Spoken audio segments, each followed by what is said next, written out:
My name is Jennifer. I'm married to Robert. Robert has a younger brother named James, who's 3 years apart from him. The woman that James brought home as his future wife turned out to be incredibly inappropriate. Hey, I'm getting married. James looked genuinely happy when he said this and introduced us to his fiancée. Hi, I'm Elizabeth. Nice to meet you. Elizabeth was a flashy dresser, decked out in designer brands. Her makeup and nails were bold, making her a little intimidating at first glance. But after talking to her, we found her to be outgoing and charming. We were genuinely happy for brother-in-law's marriage. Robert's parents have both passed away. His mom died when he was in 7th grade, and his dad died 2 years ago. So neither Robert nor brother-in-law have parents anymore.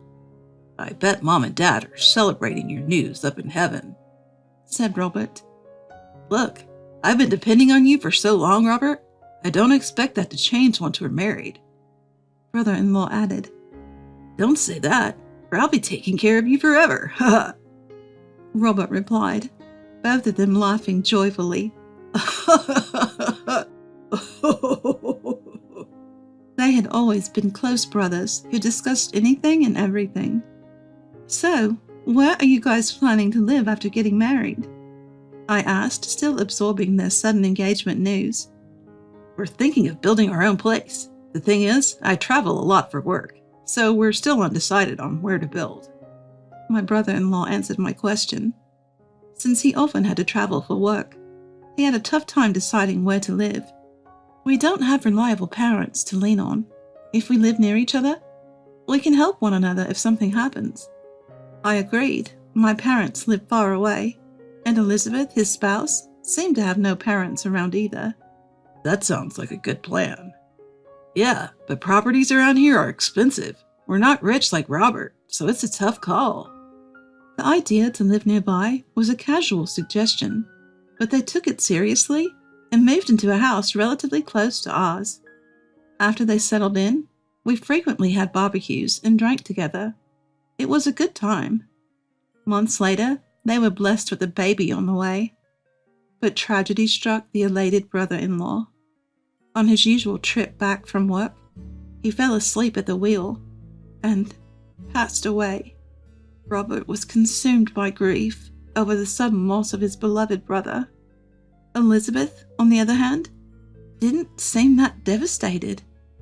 Normally you'd be distraught, especially with a baby coming.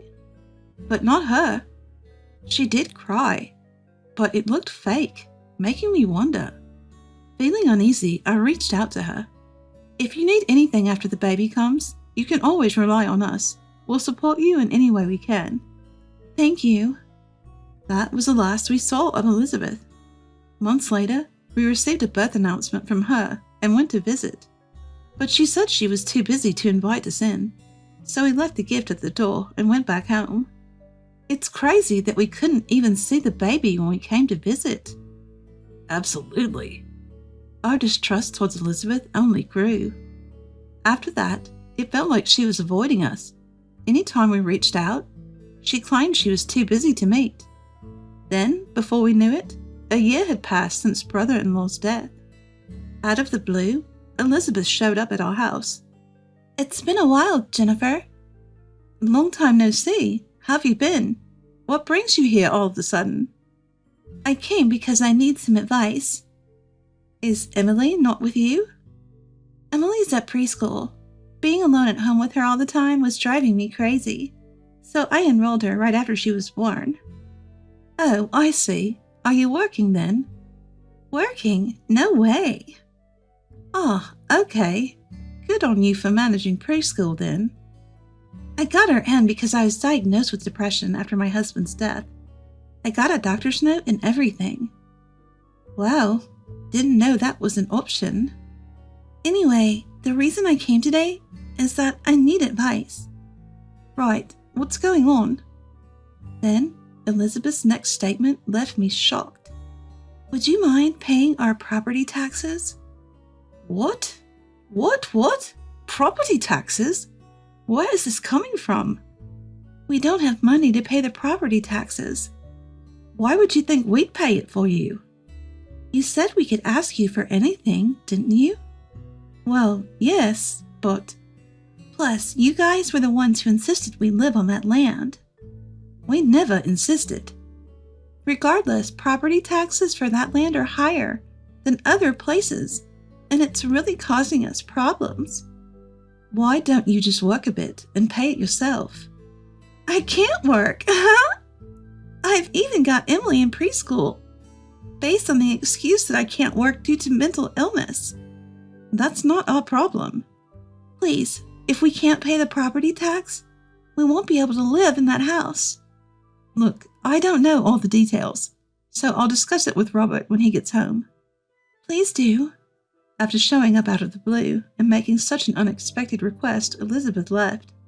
When Robert got home, I told him about Elizabeth's sudden visit and her asking us to pay her property taxes. Of course, Robert was surprised, but he was also angered by her audacity. A few weeks later, we invited Elizabeth over to our house to discuss something important. We timed it so that her daughter Emily was at preschool, allowing the three of us to talk. Elizabeth arrived in a good mood. She probably thought we were going to help her with her property taxes. Robert, it's been a while. Elizabeth greeted. You seem well. I heard from Jennifer, but let's hear it from you.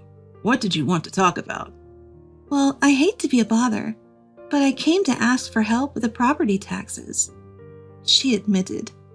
Why can't you pay them yourself? Is there a reason? I'm still dealing with emotional stress and can't work. And with a young child, I just don't have the money for the taxes. So, you can't handle unexpected expenses? Exactly. The property taxes are way too high. After all, it was you guys who decided we should buy that house on that land, so it's your responsibility too. Help us out. Why don't you have the money in the first place? I'm a single mom. It's tough. Survivor's benefits alone don't cut it. I'm barely making ends meet and can't handle sudden expenses like taxes. You're lying about not having money, Robert retorted. I'm not.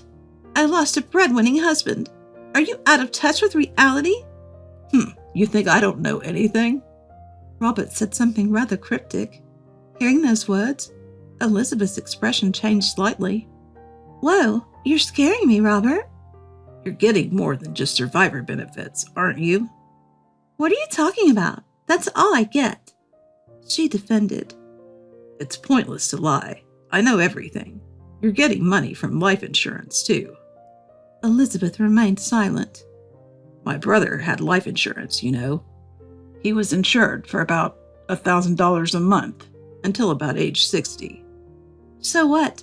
As his wife, it's my right to receive that money. You have no right to question me. But you do get a good amount of money every month with survivor's benefits and the insurance money, don't you? It's still not enough for everyday living. We have a mortgage. You've paid off the mortgage, haven't you? Don't you also get various other forms of assistance? How do you know all this? My brother consulted with me about everything, especially financial matters, so I know it all. I see. But like I said before, I'm his wife and Emily is his daughter. How we use that money is none of your business. Fair point. But since money is coming in, you should manage it properly and pay your own taxes. Robert, you work for a big corporation and you're rich. Why can't you just help us out a little? You're being too stingy. Elizabeth still seemed unconvinced. Listening to this conversation, I finally understood why Elizabeth, even after losing her husband, continued to live lavishly without working. I can't complain. That money was something her late husband left for her. But Robert wasn't done talking. That's when I came to know an unbelievable fact. So earlier, you said the kid is James's. Is that true? What? What are you talking about? Of course it is. Well, that's good. Because if it's not, we have a big problem. Isn't that quite rude? I just lost my husband. Don't start accusing me of things. I, who had been silently listening, quickly interjected. That's crossing the line, man. But Robert continued. See, My brother consulted me when he found out about the pregnancy. What about? He said that judging by the due date, there's no way the child could be his. What do you mean? He was always on an extended business trip and hadn't been home during that time. He was worried that the child might not be his. That's absurd. I thought so too initially. James said there was no evidence of an affair. Then he passed away before we could gather any. So it was a misunderstanding, right? After James was gone, I couldn't shake off the thought, so I investigated. Investigated what? Whether you had been unfaithful, Elizabeth. My jaw dropped. Next to me, in a state of shock from his newfound information, Robert continued speaking to Elizabeth. I was planning to take my time gathering evidence, but since you came to our home, I hurried my investigation. And what did you find? You're living with another man now, aren't you? So what if I am? He's someone I started seeing after my husband passed. I see. I was wondering if the man you're living with is the child's father, but it turns out he's not. Emily's father is your brother. Do you have any proof? Sorry to say, I approached Emily and the man at the park and got a single hair strand from their clothing. That's creepy. I do feel a bit guilty, but it's for my brother. And what did you do with it? James is no longer with us, so I submitted the hair along with mine for a DNA test. According to Robert, even if it's not from the father, a close relative can provide enough genetic information for a paternity test. And Robert went on. The test showed that Emily is not James's child. Elizabeth looked down, unable to speak. And then she finally spoke, almost in a whisper. So, what does that mean? It's heartbreaking for James. Speaking ill of the dead accomplishes nothing. Maybe, but since my brother can't find justice, I plan to file a lawsuit against you and your lover for damages. What? What are you talking about? We're getting married soon. Oh, really? Well, that makes things easier. What does? Since the house is already paid off, you should just sell it. Then, you can use that money to pay for both your compensations. Why should I? If you can afford the compensation, you're welcome to stay. But your fiancé doesn't work, right? How do you know that? You can get by without working now, but that changes when you're married. It's none of your business.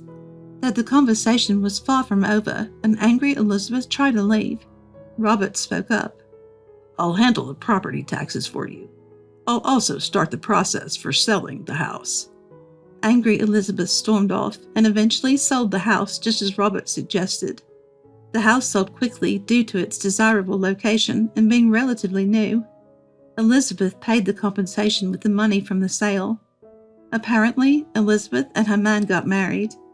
But because of that, she would no longer receive the survivor's benefits she had been getting due to her husband's passing. Ignorant Elizabeth had no clue about this. She bought a cheap, used house with the money from the sale. No longer a single mom, her financial aid dried up, as did the survivor's benefits. Both Elizabeth and her new husband had to start working. Elizabeth had been a spender on fashion and beauty, but her marriage marked the start of a tougher life. Her husband couldn't keep a job, and their marriage soon fell apart. Elizabeth was back to being a single mom, but now, with no financial aid coming in, she has to work desperately to make ends meet. For us, the storm has passed, and our peaceful days have returned. We were even blessed with a child we had longed for. I can't wait to meet the child that I will have with my beloved Robert. We will give our child the middle name of my late brother-in-law, ensuring that his memory will always be with us.